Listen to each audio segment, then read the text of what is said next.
This is MC Fireside Chats, a weekly show devoted to the outdoor hospitality industry, hosted by Brian Searl and Cara Csizmadia. You'll hear from special guests that focus on topics to help your business succeed, all backed by Modern Campground, the most innovative news source in the industry.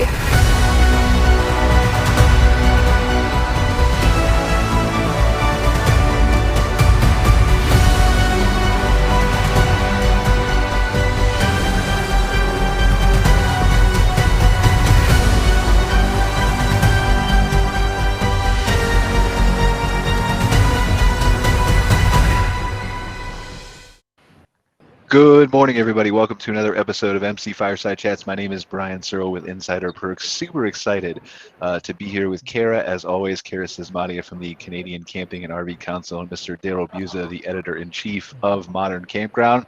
Yes, Our first, we've been doing these open discussion shows for a long time, and this is the first time where we're going to have this panel of recurring guests, half of which didn't show up and half of which will show up next time, because, and it's not their fault, to be clear, it's always something that blows up when you're doing internet streaming shows or whatever else, whether it's time zones or coordination or whatever, but it wouldn't be exciting otherwise. So I feel like it's a good thing. It would just be boring and bland. But really excited, with our open discussion show. For those of you who don't know, we kind of have normally it's just me, Cara, and Darryle now, right? And maybe a special guest here and there, but we're just talking about the latest news and topics and things like that. And I feel like I didn't see the emails, but I feel like somebody was constantly emailing Cara and complaining that it was just me talking too much on these shows. And so we invited new guests on here. See, Cara's nodding her head. She knows. So we've got a panel of new guests here. Some of them are at Glamping, the Glamping Show USA, a bunch of them are. And so we've got Casey, who's live from the Glamping Show from Campspot here, who's going to be one of our regular guests. We're going to go around and do kind of intros for bios for people. Randy Hendrickson normally would be on the show with us and will be the future open discussion shows, but he is in back-to-back meetings at the Glamping Show. I think Scott's at the Glamping Show too, right? Are you there, Scott? Yeah, that's right. I don't know if you can see all the cool structures behind me. Scott's outside. How did you get stuck inside, Casey? Scott's looks beautiful. Yeah, my Wi-Fi wasn't working out there, so he must have the inside VIP pass or something. I did get a special password. Rock and roll. Oh, okay. All right. We've got a couple people live from the Glamping Show. We're going to talk about that kind of stuff. We got Coep Repanshek. Am I pronouncing that right, Coep? No, you got the Kurt part right. All right. How do I say it then? Repanshek. Repanshek. Okay. Repanshek. All right, got it. I won't mess it up again. So Coep Repanshek is here from National Parks Traveler. For those of you who don't know him in the industry, I'm going to let him give his bio in a second, but super cool publication that's been around for quite a number of years now, focusing on national parks and those issues and things like that. And so I think we're missing Sandy Ellingson too. Who is RV industry consultant. She was supposed to be live from the Albuquerque Balloon Fiesta. She's down there traveling as well, so hopefully she'll join us. And then Koep is somewhere floating around the Glamping Show too. So I think just kind of conferences are taking a bite out of our show today, but we're going to have a good discussion. So let's go around and just have Coep, you want to start and just kind of introduce, give an extended bio, right? First time on the show, but people in the industry don't know, I think, who you are as much as they should. All right. Well, National Parks Traveler is a nonprofit news organization that is focused specifically on national parks and protected areas, predominantly across the United States. But we did establish a Canadian presence this year, and the long-range goal is to cover national parks the world over. And it's kind of a hybrid between a daily newspaper as well as a magazine, because we do daily news coverage on things like the young lady who fell into a hot spring in Yellowstone National Park earlier this week, the bear attack incident in Great Smoky Mountains National Park, of course, the wildfires out in Sequoia National Park. And then we do longer features that either a travelogue type piece, how to enjoy a specific park, or that delves into an issue a little bit more deeply than you'll see most out there on most media outlets. For instance, we've got a story coming up, hopefully this Sunday, about the Chesapeake Bay area and efforts to make it part of the national park system, and some of the unique stories that the Bay has out there to tell to people. So it's kind of a nonprofit news organization that covers everything and anything involving national parks and protected areas. And so one of the reasons we had wanted to bring you on, and we'll explore this a little bit, as the shows go on, right? As you have these regular appearances with us, Kurt, is that we felt like there's more of a symmetry here that people aren't exploring as much as they should between private campgrounds and national parks.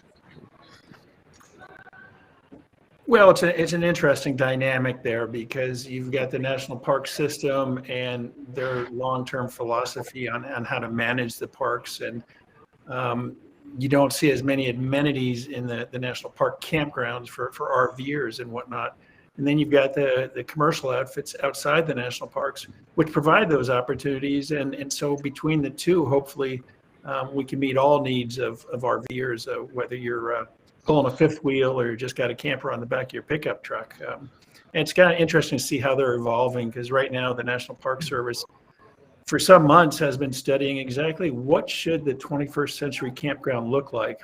And I know there's been a lot of input on, how do we deal with the growing size of RVs, and how many hookups do we provide, and should there be food stores at campgrounds, and what about Wi-Fi? Everybody wants more and more Wi-Fi.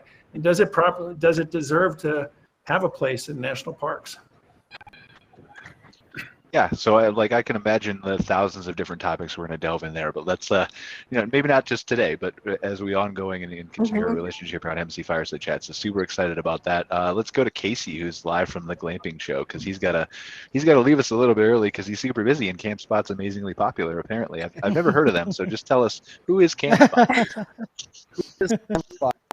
We are a young company of providing camp reservation software to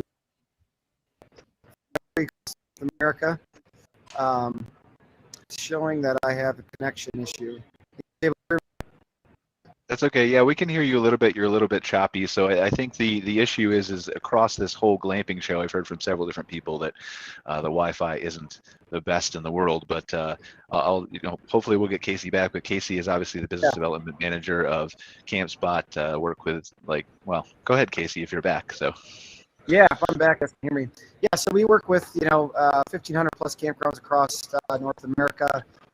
Every big and small, we try to provide good value with helping parks, maximize revenue and maximize the amount of bookings they can get at their parks. And so we're constantly learning and constantly taking note as far as where this industry is moving and what it needs, and trying to stay ahead of that to provide the best software in this space to accommodate the growing number of campgrounds and the growing needs that campgrounds really should expect. So we're a number of great companies that are out there that provide this, but looking to do our part to help the industry keep moving forward.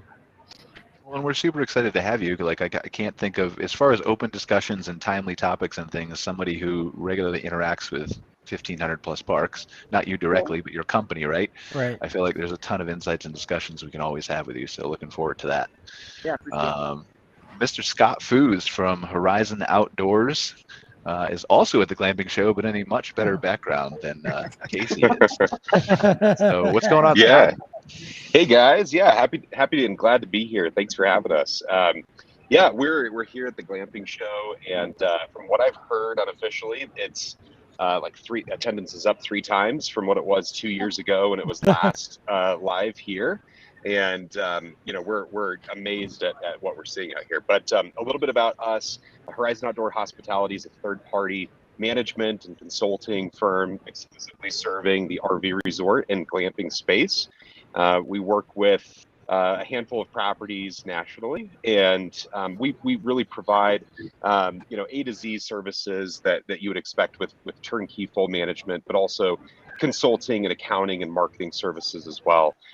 So we're excited to see some of the growth that our industry is currently experiencing, and especially here in the glamping space. And it's kind of electric being here, and it's been a really fun experience. Now, I know a lot of people have heard of you, Scott, but I feel like you're underselling yourself a little bit when you say handful of properties. Handful, yeah. So what is in the grand scheme of things, it's just a few. We manage, okay. I mean, we manage a few dozen properties from Oregon down to California and across the coast to Florida and up to New England and kind of everywhere in between.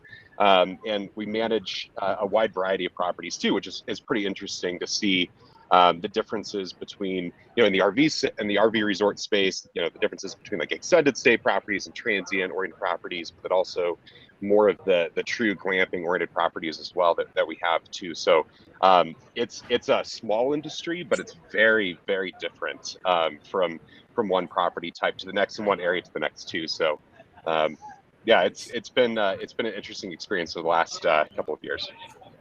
Well, and your growth has really taken off at Horizon Outdoors, which we'll get into as we talk to you across many different shows. But you're not new to the industry, right? So talk just briefly about your background. Yeah. I entered the industry in 2005 as a housekeeping, front desk, maintenance, kind of do it all kind of guy at one of Colorado's premier resorts, and quickly began to manage that property. I managed it through college. And after college, I joined Horizon. It was Horizon RV Resorts at the time. Randy Hendrickson was the owner. Horizon itself has been in business since 2004. And we have, my wife and I, Lindsay, she and I purchased the company last August. And yeah, business in that time has about tripled. And it's been a wild ride. And I think it's indicative of what we're seeing from the demand overall. So. Absolutely. That's awesome. Well, excited to have you here. I think Angela's here too. She has her camera off, but we'll have her introduce herself in a second when she gets back. I know she's dealing with a sick child this morning, so kind of juggling multiple things. So hopefully he feels better and all that kind of stuff. But what are we going to talk about today? Like, I feel like obviously let's start with the glamping show, right? We've got, I think Casey's here too. He's just turning off his video. Maybe he has some internet connection issues inside. But tell us, like, give us what you've seen so far, Scott, at the glamping show.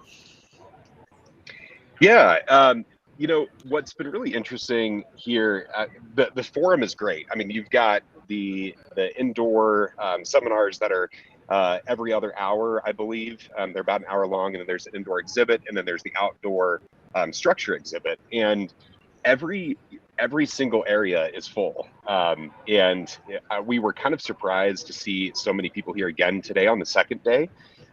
It looks like a lot of new faces as well. The structures, there's a wide variety of things out here, and that's been really interesting to see the development of as well, with anything from canvas to hard-sided, and now we're seeing some really cool units that are like a hybrid hard-sided canvas that I think could do really well in certain environments. So the structures seem to be generating the most buzz, it looks like, and rightfully so. It's fun to walk in through. But it's great to see a lot of the vendors inside too. Anything that you would expect to see at an event like this, from Campspot and other reservation systems to insurance and some furniture and that sort of thing. So and the seminars are great. All the speakers seem like they're really knowledgeable, and we just got out of it was a technology in the glamping seminar with it was a round table. There was a couple of industry leaders hosting that, and it was, you're always learning something new, and it's great to be in that environment where it seems like everybody really is caring for each other. Everybody, we are all in the same industry together, and we all rise together. So the more sharing that we can do seems to benefit everybody. I think it's kind of fascinating how the glamping show kind of, I don't want to say popped out of nowhere, because obviously they have the European division and things like that, right? But when you look at the competing conferences, and they're not really competitors with each other, but the similar conferences from ARVIC to KOA to LSI to the state associations, glamping is definitely a baby when it comes to some of those shows, right? But it seems to be catching fire like much more quickly than I would have thought. Like the attendance in 2019 when I was there, I wish I was there now. I just kind of stuck in limbo here in Canada. But yeah, it just seems like there's so much engagement, so much interest. Were you there in 2019, Scott? I think Randy was, but even though I live 45 minutes from here, I was out of town, so this is my first time. But Casey, you were there in 2019, right? I was. Yeah, I was here. Yeah, it's incredible how many people from all over the world. Really, I mean, it's incredible how many people from like Mexico that are putting up campgrounds or trying to get into this space. Wow. Yeah, I think the interesting thing here is how many people are actively pursuing using whatever space or land or potential they have to build something. And a lot of people here, it's building something small, right? 1 to 5 units or something like that, with the hopes to expand it to 15 or 20. We have some large ones here where 40 to 60 site, just kind of alternative lodging, right? But just outside, a better experience. And I think it just speaks to the industry as far as on how much it's expanding and growing, because people want to get outside, right? I mean, I unfortunately stayed in a hotel last night, and each time I do, like, I'm used to it. I'm prone grabbing to doing that. But as soon as I step out of that and get into a an outdoor lodging environment, it's just better, right? It's just a better experience overall. So I just love to see the growth. It's crazy how many people are taking their money and doing stuff like this with it. Yeah, I think it really speaks to the adaptability of folks in this industry who could just see that, despite there being tons of RVs on the road and RV units selling all the time, there was still this tangible, significant portion of market that wasn't as accessible to us. And so this ability to expand, to access those, even in those small ways to begin with, just makes such good business sense to better utilize, like Casey said, your property. It also impacts things like operating season length. It can, really extend, your operating season into those shoulder seasons and potentially winter, depending. Obviously, I'm thinking specifically to our northern climates, but those things make a ton of sense. And I think folks in this industry are by nature typically very adaptable. So I'm not surprised at all to see. I think glamping is such a big, I'm scrolling through the list of sessions of at the glamping show right now, and there's so many topics to cover. I think that's part of why those existing conferences we see, you can only touch on so many things during that time. And so this ability to really focus in on it, there's obviously a need, judging by how many people apparently are there. Absolutely. I want to dive more into Kurt, that's what I was going to ask you, like if glamping has crossed over into the national parks yet, and then I want to dive more into what Casey and Scott are seeing. It's an interesting issue, and of course it's a controversial issue. Some years ago, National Parks Traveler did a feature on a outfitter that took the glamping experience into the backcountry. They went into Yellowstone Lake and set up at one of the backcountry campsites there, and they had, tents set up, and you would get your hot towels in the morning, and your cot was set up, and warm cups of coffee and all that. Wow. It's interesting to see it expand into the backcountry of national parks. And Scott, in a minute, I'd like to hear from you as far as whether any of the companies you were meeting with or your company is looking at national parks as potential avenues for glamping.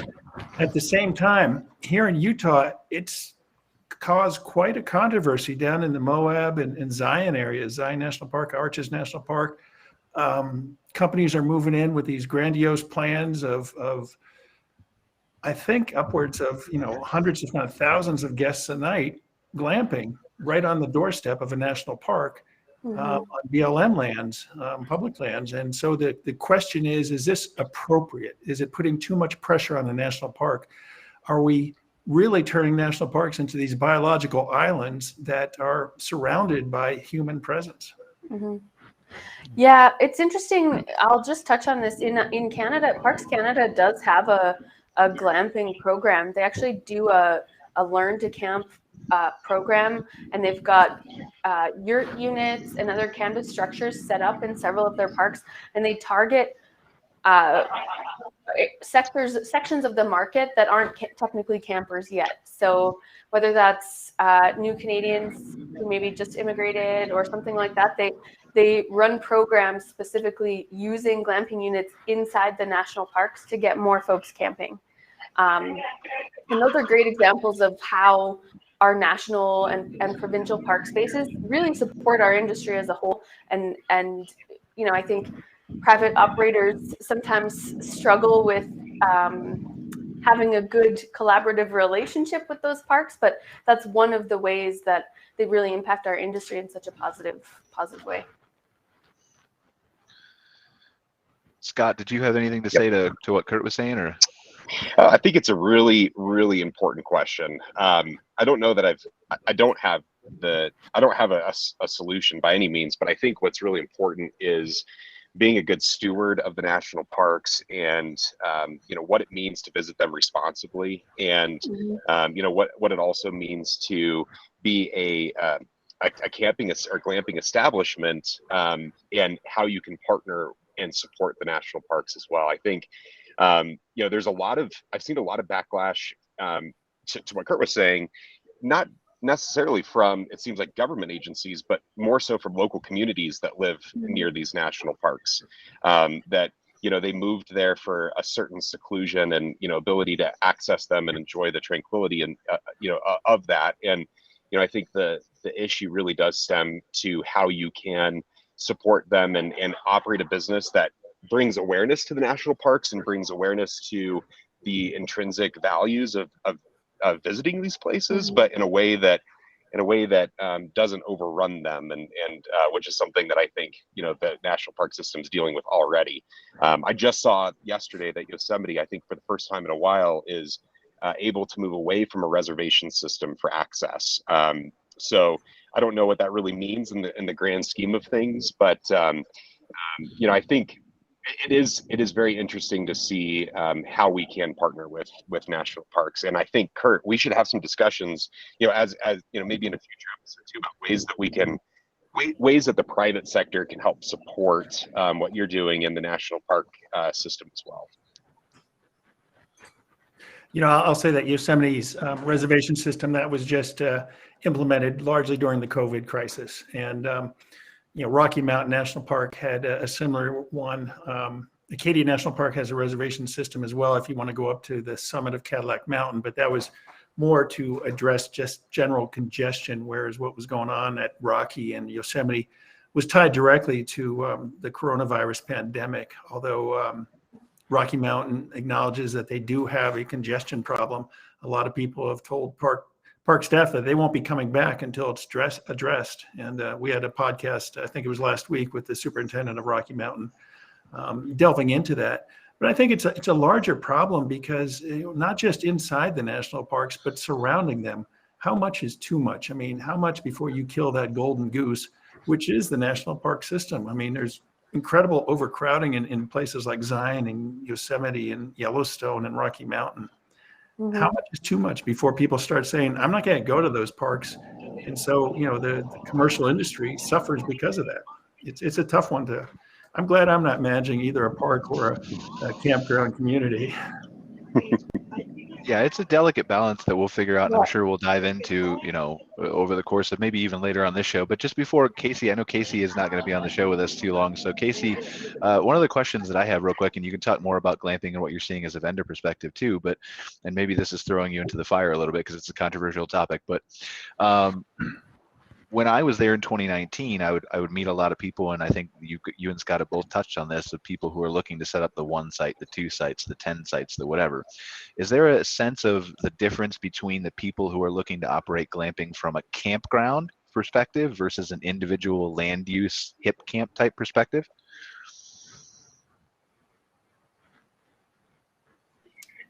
We have no audio. I don't have any audio from you, Casey. I'm sorry. I don't know if you're muted, but yeah, I think I'm good now. Sorry, it was a little loud in the background. Yeah, so that is an interesting thing because again, there's just a lot of legalities to people kind of just setting up shop, like you have this space here, or actually zoning it to actually be a legitimate campground. Campspot specifically, we've kind of taken the stance that we're only working with like, say, legitimate in a negative way, the other way, but with real campgrounds, right, with an LLC that's set up and zoned specifically for that type of business. But it's interesting because in that same breath, I mean, we're probably telling 50, quote unquote non-parks a week, like, hey, this isn't a good fit, either for our software or for our marketplace, just because that's kind of where we're focused on right now, because we don't know what the future holds for a lot of kind of hip camp type properties. Like, are those going to still be legal? Are they getting shut down? Are they having to adjust, change? And really, us being focused on the campground market, campgrounds are at a disadvantage if someone can just throw up a yurt, and not have to get zoned for it, not have to have proper electricity and bathrooms and things of that sort. So, we're erring on the side of, supporting the campground space. So which inevitably means that we turned, 2/3 of the people here away. That it's just not a good fit for our business. But it'll be interesting to see. I mean, Scott would be a good, a lot of parks are adding glamping. We're seeing that a ton. And I can tell you that by the amount of map edits that we're doing right now for campgrounds is insane. And we almost had to double down on our graphic designers just to keep up with them. And a lot of it is lodging, right? They're adding cabins or tiny home type aspects or yurts and just to add that experience. So I think there's a lot to be decided on. Will this new experience last? Like, will people default back to a really cool tent, or the people that are looking for lodging, they're gonna want to go back to a traditional cabin? Because right now you can't miss right now with outdoor lodging, right? I mean, almost anything that's outdoor, for the most part, people are eating up. It's a matter of a cabin we know has been proven, right? We know that a cabin, the return on that investments are insane, and we know that there's a huge audience of people who want to be in a campground, but an RV, don't have a trailer, but they are dedicated to being in a campground. That's the experience that they want. Will glamping, the longevity of it work as well as those cabins have? I think that's yet to be proven. But I mean, Scott probably has properties that have them on there, and he would know better than I. Well, no, I think everything you said rings true to me as well, Casey. And I probably should talk quietly because that's probably not a popular thing to say here. But I think that the number of people that we've talked to that have land and they're just going to pop up a few safari tents and do off the grid camping, and they're outside of Portland or in these probably really cool spots, and they probably have really beautiful properties and great intentions, but a lot of it is really illegal from a zoning perspective. And so what we've found in a true RV resort and camping space and permitted glamping properties, how you do it, I think how we build it will help to determine how long this wave may last. And what I mean specifically by that is, we've got a couple of properties that are like this. We've got safari, really beautiful safari lodges with bathrooms, but they're 10 feet from their neighbor. And we're working to actively figure out how we resolve that, because people say we love the experience, but it felt like we were in a beautiful hotel room, but we could hear everything our neighbors were doing at their campfire until 1 a.m. or whatever it was. And so I think if we continue in the private space, if we continue to develop properties that have high density and glamping units, and we don't really give thought to the experience that our guests should be having at these, I think it may be short-lived. I think that people might be reverting back to hard-sided units, which we tend to prefer anyways, because of the seasonality and all sorts of maintenance and operating benefits that you get and the familiarity to the hotel space. But I think it's going to be interesting to see if we as private parks can do this responsibly and make sure we're keeping the guest experience in mind, which I think is overlooked. I think that we can have this be more impactful to the RV industry and give folks zoned and legal places to go stay. Yeah. I mean, to add to that, Scott, I mean, the goal of most campgrounds is what? You want to get someone to commit to your park, and you want them coming back, right? I mean, you might not want them there for 6 months at a time. You want to go more of the transient route than the permanent or long-term route. But your goal really is to say that someone, you bring them in for an experience, and they want to come back for that experience, whether it's once a year, whether it's once a month, or at least just when they do, want to go camping, that they're coming back there. And that, just to Scott's point, is the interesting thing. That's what the camping industry has done such a good job of. Is I want this spot in this area, or I want this cabin here. I want to be by this pool or in this spot. Well, with the glamping aspect, that entire experience, are people going to come back to it, right? Are they going to leave there going, I want to book this again next year for this time with my family? Or with my wife or with my kids, and that I think that's going to determine a lot. I think keeping an eye on the amount of people rebooking is an important thing to keep an eye on, because that's what, a lot of campgrounds rely on. Not as much so right now because there's so many new people, but ultimately you want people coming back to your park, right? I mean, that's the guaranteed way to have your revenue come back is, people rebooking. Of course. Yeah. No, I completely agree. I think it's vital that we are incredibly intentional about the entire experience as a whole, as opposed to just, this unit looks nice, how many can we squeeze in here? I have to say, especially in the last probably year, I get a few contacts a week from people who don't own a campground yet, but want to. And they're always surprised when they say, what are the steps? What do I do? And the first thing I say is, you need a property that has the appropriate zoning in order to operate this business legally. Right. So, and I mean, sometimes can be a big challenge. And, Brian, I think earlier you were saying something about, a lot of people come in maybe with the intention of starting this, but then that kind of fizzles over time and maybe that doesn't happen for them. I think this is frankly a big part of that hurdle, is often the getting the zoning and that stuff in place. I think it's important from an industry standpoint, and maybe it's an association task that we should be doing better at, but we really need to be communicating with municipalities and counties across the continent about this business and being intentional with them as well about the types of economic diversity and impact we can have, so that those zoning changes are not such a mountainous battle to fight to get properties like this off the ground and running and operational. So that's something important to me at the association level. I am committed to continuing to do that with our more local officials and things like that. Things like shows like this help. The glamping show helps. The more people who are championing this will just continue to broaden all of that for sure.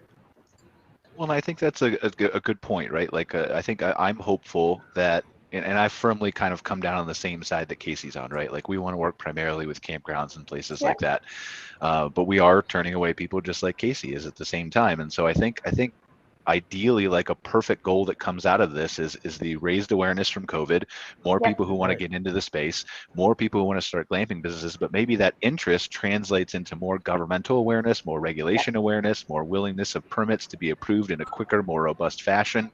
And then that not only helps the glamping businesses become campgrounds, right? But the campgrounds get easier approval and loans and regulations too. And so I think they meet in the middle. Absolutely. Yeah. No, I completely agree. I completely agree. We're seeing on the news. I see articles a couple times a week of non-zoned or regulated campground spaces being closed, or they're fighting a battle with their county to stay open and things like that. That's probably a costly undertaking. We should avoid those where we can, for sure. God, I got a question for you. Have you had a lot of new parks, like in your guys' portfolio? Where people get in, they buy the land, which is obviously the important thing, they have the land, and get into the build. They realize, of course, it's way more expensive than they thought it was going to be. And there's a lot more that can kind of go into it. Are you finding more new owners are reaching out to you guys more than kind of existing ones that essentially kind of need a revamp? I mean, where are you seeing the industry going for using services like yours? Yeah, it's a great question. 100%. It seems like the majority of it is new ownership, and the majority of that new ownership is private equity, capital fund groups that are getting into the space. About probably 3-4 years ago, 90% of our business was mom and pop ownership, and 10% was capital funds, and that has entirely flipped in the last couple of years. Yeah. And it makes sense in some ways too, because for a mom and pop to bring in a consultant or a management company, we can help with certain things, but oftentimes the property that they're running might not be able to support management fees. But then also these investment groups have the need to be able to partner with a consultant for the sometimes is written in their bylaws of their funds to Right. be able to, have to partner with a management company. And, really we view ourselves as growth and strategic partners more than a service provider. Our success, their success is our success. And so we focus on them first and foremost. So I think that, the new development, greenfield development that we're seeing is, I think in the last year, we've opened 6 or 7 brand new shovel, properties from ground up, which has been very interesting. We've got a few more in the queue. And so I think what's going to be interesting moving forward is seeing the turn of our industry kind of, move from being so mom and pop prevalent, which, Right. there's thousands of campgrounds, and there will always be a majority of mom and pop. But the larger properties that have higher top line revenue, I think, will continue to move towards capital fund groups.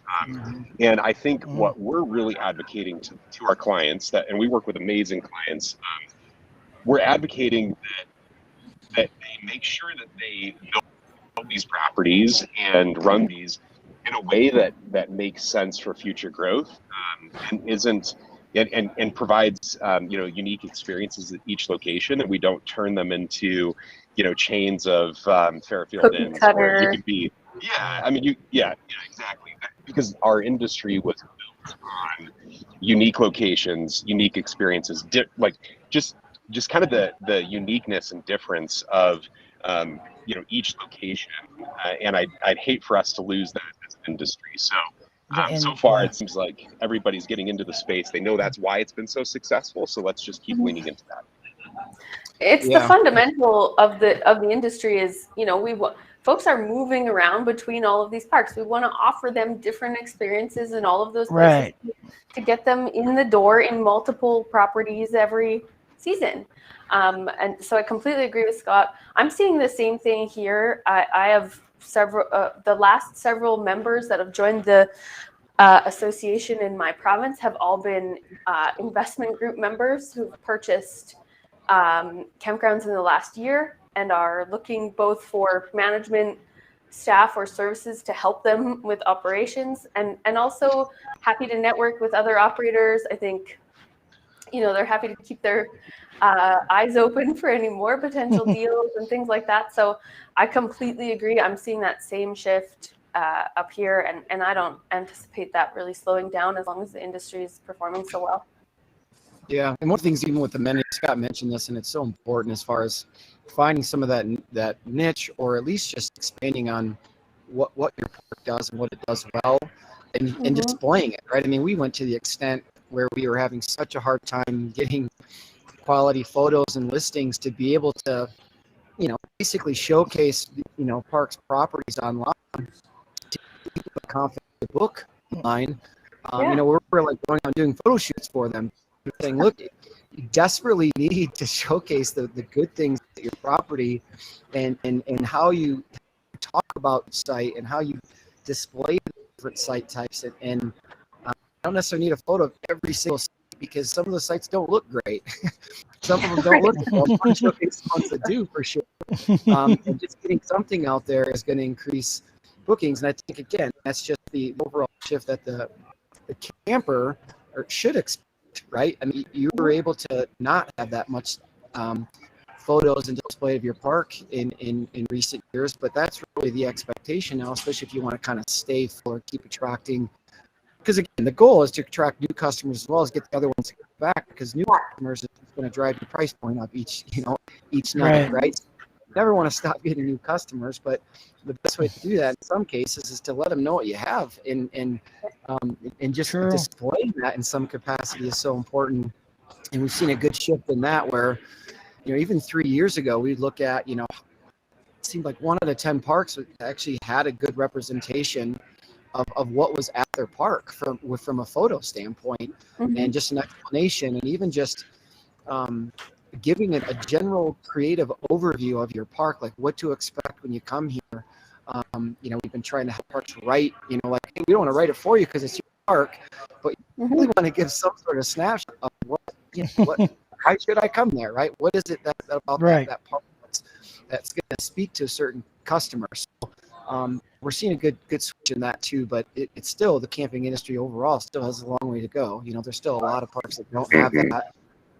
And that's why I think so many new campground operators feel there's such a good opportunity, because they're like, geez, there might be 8 parks in an area, but one of them's online or 2 of them's online. They're like, geez, I can immediately get impact by opening and just doing some basic things to show, show people that we exist. So we're seeing, it's incredible how many new park owners we see.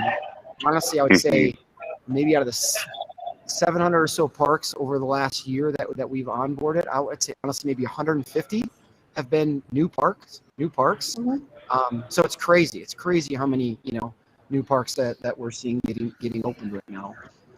I just want to highlight what Casey's talking about specifically, and how much of an added benefit this stuff is when you partner with somebody like Campspot. So, I think it's important to note that this is so much more than just reservation software. Campspot offers you a full team of pros who are going to give you tons of advice and resources and perspective that maybe, I was a campground owner for a long time. It's easy to get tunnel visioned when you're in the midst of a season where your sites are full and you're busy every day. And so you're not technically thinking about like, how can I harness other sections of the market, and how can I access a different demographic, and all of those things at that time. The partnership with somebody like Campspot brings so much more to the table than just software. Thanks, Sarah. I got your $20 in the mail. To touch on what Casey was saying too about images, not just on the reservation system side, but just images across all of your branding, across your website, across your social media and stuff like that. We encounter a lot of clients.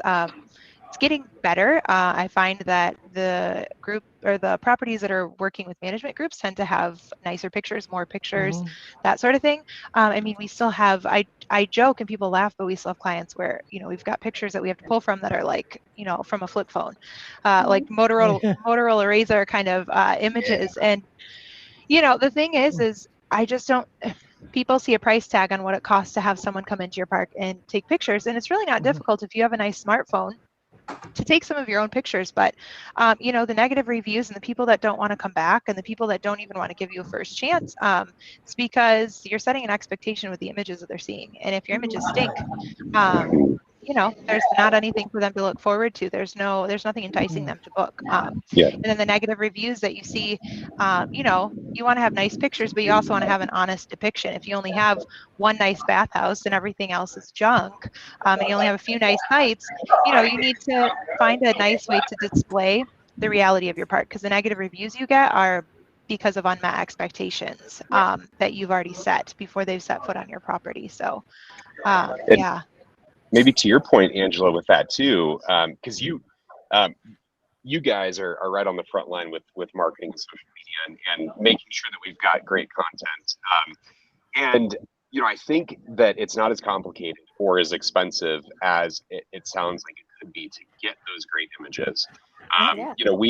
And I'll admit, up until a couple of years ago, we were some of the worst offenders with that. Like, find some great stock images that look like your park and call it a day. But we've really pivoted that in the last year, and we've focused first on content and what the experience is that we're trying to set at the property, how we want guests to experience our locations, how we want them to feel, designing the on-site spaces and physical structures and amenities around that, but then also partnering with influencers. And there's ways that you can have someone come stay at your property for a week in your shoulder season for free, and they'll exchange 10 or 20 images that are high quality professional images that you can use for your social media channels. But even if you do go for a professional shoot, which you should do, it's maybe a couple $1,000s, but we as an industry can really focus on kind of reinventing how we're approaching marketing from just focusing on Google ads and Facebook ads, which you need to be there, but really focusing on content generation and not afraid to spend money on that will all benefit as the industry elevates overall. But it's really not, to Angela's point, it's really not that difficult and expensive really to get that high quality imagery. Can we just talk about Bay Point Landing for 1 second? Because those are some gorgeous photos at Bay Point Landing. Let me say. Thanks. That's a gorgeous park. Wow. That's on my bucket list of Me properties to visit. It. So let's go together. And to Scott's point too, like you said, it is a couple $1,000s to have someone come in, and in the grand scheme of things, the ROI that you're going to see on that, because you have displayed your property in a really nice, consistent way, it'll pay for itself. It really will. And sometimes you just have to pull the trigger and rip the Band-Aid off, but it pays for itself in a very short amount of time.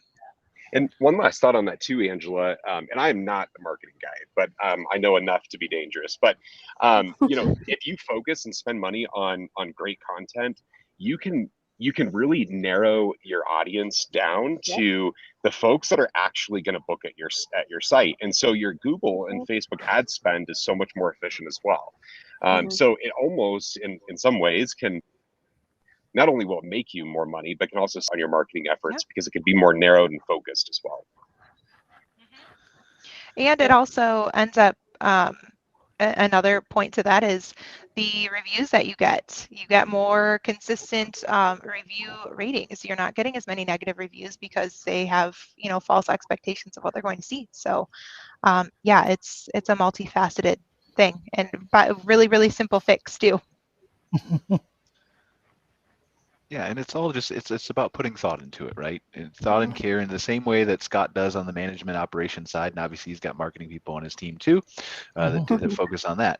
But just putting thought and care into all the little things that go into the guest experience and the journey that people take to book with you, from the photos like Casey was talking about and Scott and we've been talking about and discussing, to the copy on your website, to the blog posts you're writing, to we've got a client that talks and portrays their entire glamping experience from a dog's perspective, and the copy on the website is written from a dog's perspective. And so I don't know if it's something that obviously should be widespread or wide scaled, but for their park and their theme, it fits and it works for them.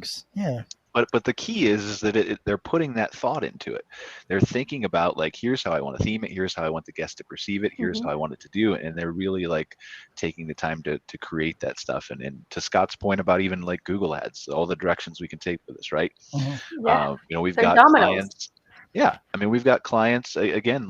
You talk about look at Arizona, for example, just because this is one that's popping into my head, right?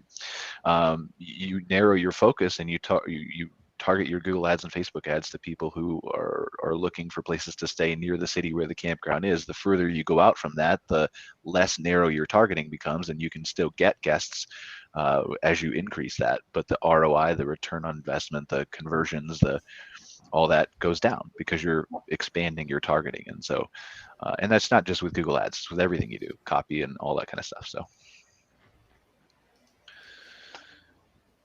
Kurt, what have you seen from, you've been kind of quiet over there, Kurt, I feel like, because we're talking all about glamping, but how do you envision some of these glamping operators as they increase their operations, as they become more niche in some cases, working not with directly the national parks, but working in, coordination with the theming, the areas, the things like that, to help maybe amplify or increase the glamping experience at their properties that are near national parks? It's a good question, and it's kind of outside my purview because I'm really focused inside national parks. Well, that's what I mean. The theming, if you're talking about Utah, right? Moab and stuff like that. Obviously, there's ways that I think that private parks can tie in the glamping experience at a park in Utah with the theming of Moab and make that kind of a more, I guess that's where I'm going, maybe. I don't know. I think I can speak from local parks here in Alberta.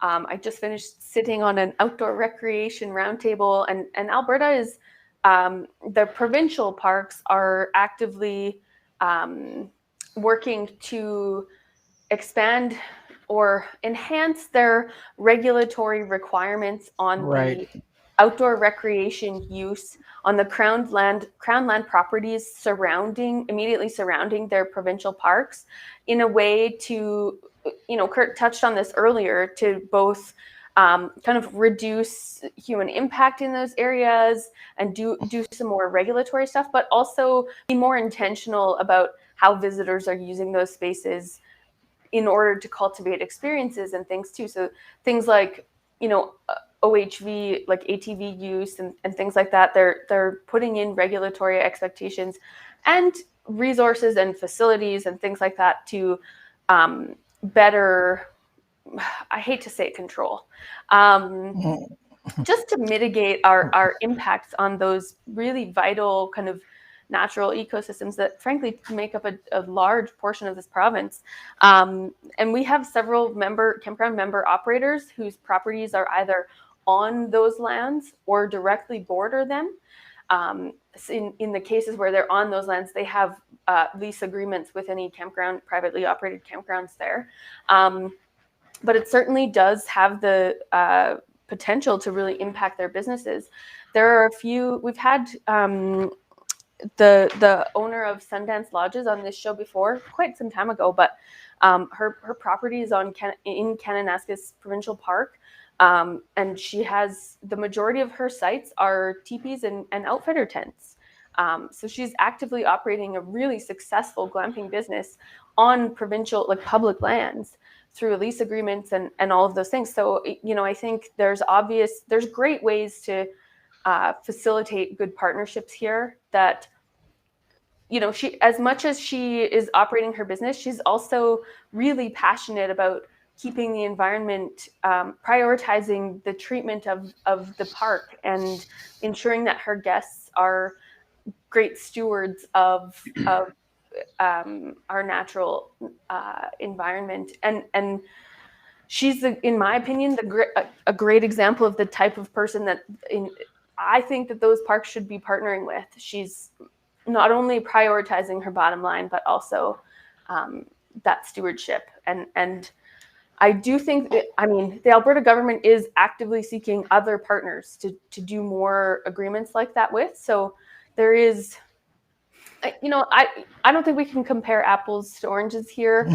We have different dynamics in terms of population densities and those kinds of things, but there is an active push on the provincial government's part to expand access to those public lands, to disperse some of the traffic that's really concentrated in places like Banff and Kananaskis to other areas of the province that are incredibly gorgeous and offer those unique experiences that are just not really well known.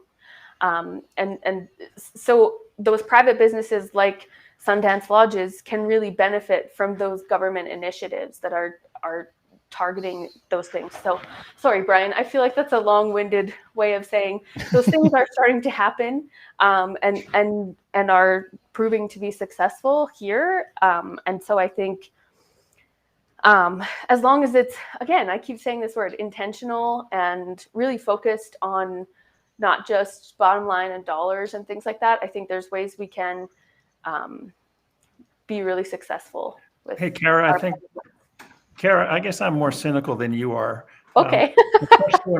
Especially when I hear talk about investment companies and Sure. looking into the glamping business and displacing the mom and pop operations. And I think, what's going on in Utah is a perfect example of what we have to watch out for when these companies that have the political clout and the financial clout to move on to public lands, fringing national parks, increasing the pressure on those parks. And, how much a night do you want to spend to sleep in a tent?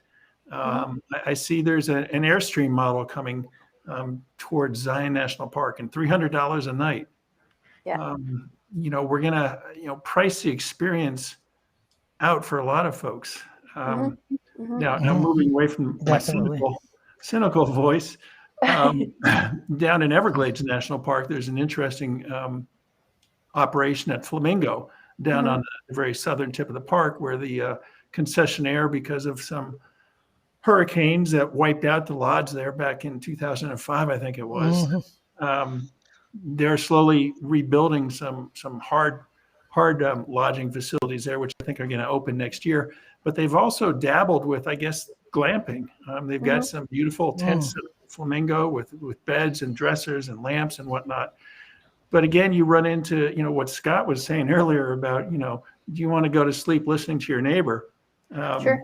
You have to be a little bit sensitive to how you disperse those glamping operations, so as not to ruin the experience. And even that goes beyond tents. I mean, I was in some cabins where I could hear the couple next door most of the night. But I do think as the National Park Service looks towards what the 21st century camping experience should be, I like what Parks Canada has done with introducing some glamping options. We had a story on that earlier this year, and there's some really unique accommodations that they're offering out there. But I think it has to be done in a sensitive way. It shouldn't be, let's see how many we can shoehorn in, because that's going to ruin the experience. It's going to ruin the natural habitat, the natural resources. Totally. And at the end, it's just going to trash the place. I couldn't agree with you more, Kurt.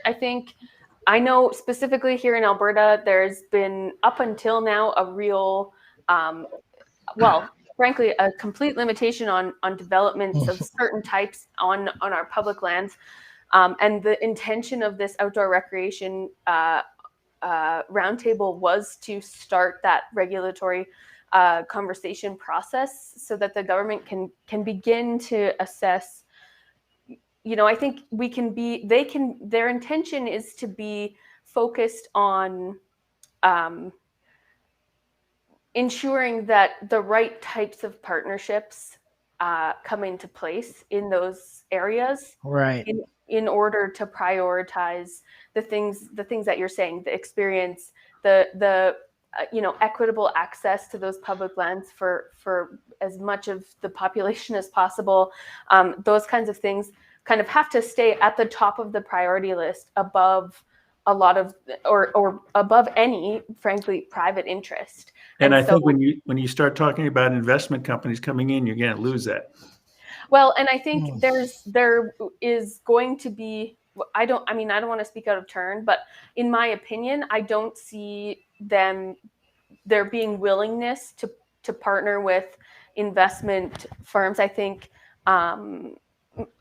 maybe I'm pipe dreaming, but I have seen they've actively got applications for partnerships open for over a year now. Right. And I have seen them refuse partnerships, based on the relationship not aligning with their goals or priorities. So, I think I'm hopeful. Again, it's easy to imagine. I agree with you, Kurt. It's easy to imagine that dollars are going to dictate how these decisions get made. And so I think it's important that we remain strong advocates about how our public parks should look and how those partnerships should work. The private operations that currently exist there or bordering there are very reliant on the continued success and longevity of those lands. And so, it's in their interest as well to not see them reduced to, corporate hotel arcades and stuff. Right. So that's a very good point. I think there's a big group of folks who want to see them, stay very focused on the intention, the fundamental intention of our public lands and what they're there for. I hope they'll stay noisy. I'm confident they will. Go ahead, Scott. I think you wanted to add something. Oh, I've a few thoughts, but I think I think Kurt and Cara both bring up really good points about how we could, how we need to navigate this as an industry. And, from a group that works with, a lot of investment money, I think I can say that, there's groups out there that do it better than others. One thing to keep in mind, and I don't know how it's not perfect, but out of these auto camps of the world and others are going into existing properties, existing campgrounds that had more RVs on them than the density that they're being redeveloped into. And I'm curious to know, how those groups can partner with the national park system and the local community too. Like, let's not forget, it's not just the national park system, but it's how we can help benefit those local communities through, tax dollars and community outreach and ways to be a good neighbor. By allowing our guests to connect to nature, to connect to the national parks that they're going to visit in a different way than they would even in an RV. That was the initial point of the property that they're redeveloping, or another 5-story hotel that's going up in town. So I think there's a way that the glamping and outdoor hospitality industry can be very good stewards. I just don't think we know exactly how yet. I think we have to take small, short, intentional steps. Totally agreed. Yeah. Well, and that's the thing. That's the point of opening up. Yeah. Oh, that's the point of opening up this conversation. That's why I invited Kurt on the show, and I want him to be a regular guest, because prompting and forcing these discussions that kind of make people uncomfortable, or they're not sure where to start, is the way that we make progress. And so there's so many nuances involved in this, from the basic of what I said, partnering, and what we're talking about with Scott, to the things that Cara talked about, like the concessionaires and the businesses that are actually within national parks that have a deeper partnership with them. I went up to Jasper National Park here in Alberta a week and a half ago or something like that, and we stayed at a beautiful place called Pine Bungalows that was a little tiny lodge. They had a little, couple hotel rooms, but for the most part it was standalone cabins that were right by the river, and they were not near, they were in the national park. And so as we expand into glamping and campgrounds, try to kind of innovate and create more partnerships, both with their local community, like Scott was saying, but also with these national parks, there's ways that these can be intertwined in a more thoughtful way than just money, or just investment groups, or just whatever, right? Yeah, I agree. I think so much of our potential market enters the camping kind of realm and world by experiencing those public lands and those public spaces. And so whether private operators like it or not, we are very reliant on their longevity and success. And so, embracing that and kind of seeing where we all fit together in this puzzle and the big picture is incredibly vital.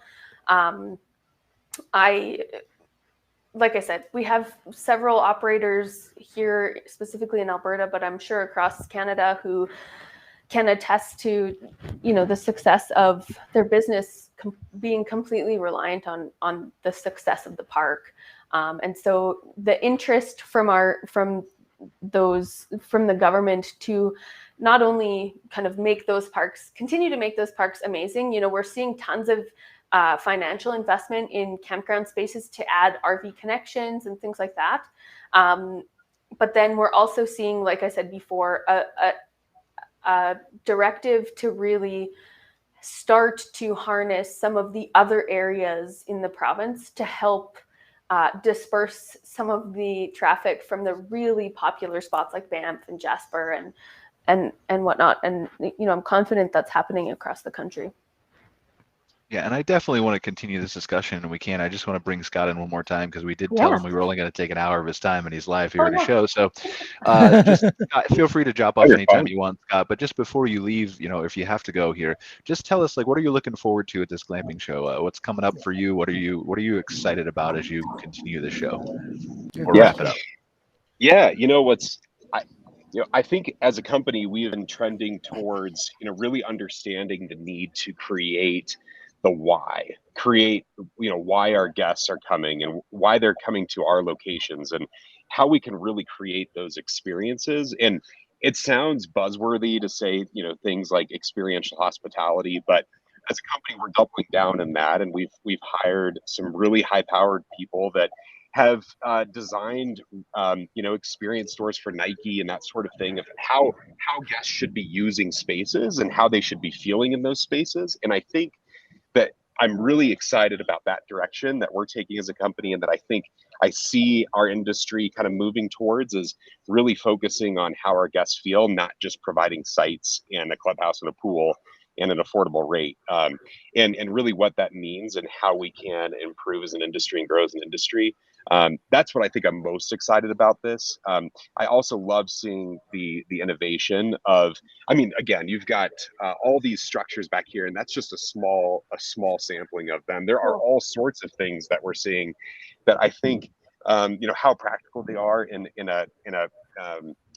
our line of work, from an operating standpoint, and how well they'll hold up might be a question. But I love the ingenuity of our industry and how we're kind of constantly reinventing. So that's what I'm most excited about seeing here, and I think the direction that the industry is going. Awesome. Well, again, feel free to stay with us, Scott, but if you need to jump off, please, I know you're at the show and you've got all kinds of other commitments and things to do there. So, but yeah, I think we're at an hour and 5 minutes here. My phone's going off because people thought I was only going to be available for an hour or two, or gone for an hour. So is there anything else that we want to cover, wrap up, talk about glamping, Cara, or anything else that you can think of? No, I think it was a great show. Touched on lots of stuff. So thankful to everybody for joining us. I know Casey had to drop off. Thanks. Appreciate Casey for joining us. Sorry we missed Randy and Mark Koep and Susan. I look forward to the next big group chat at the beginning of November 3rd. Yeah, we'll have everybody back on November 3rd, and we'll have some of those people that we missed, hopefully, as well. It was Sandy Ellingson. She was from the Balloon Fiesta, okay. Just kind of had some trouble getting on. She emailed me and stuff like that. So that's expected, right? We're traveling, things happen, stuff like that. I know Randy will be back joining us next month, and obviously we'll have Scott and Kurt back with us, Casey. Darryl's here too. He was super quiet. I don't think he said a word the whole show. But we're going to break Darryle out of his shell and make him a little less shy as the weeks go on. Yeah, we're going to find a way. But yeah, there's so many cool things that Darryl's seen and covered for glamping and stuff like that on Modern Campground too. It's a worldwide, only growing phenomenon. So I'm sure we'll have more shows on that and talk about more than that. So Kurt, any last thoughts? I think it's a really interesting topic. Obviously, there's a lot of people who want to get to the outdoors. The question is whether it's sustainable. I mean, there was the big rush for the RV vehicles the past year or so, and a lot of the insiders told me that you're going to see a lot of gently used RVs for sale coming up in the coming year. So it'll be interesting to see whether those sales hold up and turn into full-time year-round RV enthusiasts. And the same thing with the national parks. There's been a lot of crowding out there, and is it just a blip because of COVID, or are we going to see year-round more and more visitors going to the national parks, and will they become national park advocates and stewards? Yep, absolutely agree to seeing how that takes shape and all kinds of discussions we're going to have from it. So appreciate you guys joining us. As a reminder, if you're watching us live here, you've already seen the show and you don't need to pay attention to what I'm saying now. But if you haven't watched us live, you can go check out us on a podcast. We'll be available on Spotify, Google, Apple Podcasts, all those kinds of places afterwards. You can listen to us on MC Fireside Chats, as well as all the backstory episodes. And we will see you next week. I think we're going to talk with Christine Taylor from Town Law Firm and a couple other guests. And we're going to just dive into this potential vaccine mandate that might be coming across the United States, Canada, things like that. It's already here in Canada, but how that might impact campground and park owners specifically, state by state, jurisdiction by jurisdiction, what they need to look at, how they can work with employees and things like that, as far as I want my colleagues to be vaccinated or unvaccinated, and all kinds of crazy issues that we can dive into there. So looking forward to a good discussion next week, and I really appreciate Scott, Kurt, Darryle, Angela, Cara, all joining us, Casey, who had to drop off early, and we will see you next week for another good show. Thanks for having us, Brian. Take care. Thanks for watching this episode of MC Fireside Chats, hosted by Brian Searl and Cara Csizmadia. Have a suggestion for a future show, or want to see your campground or company as part of an episode? Email us at hello@moderncampground.com. Join us next week for another episode. And don't miss the latest outdoor hospitality news and commentary from around the world at moderncampground.com.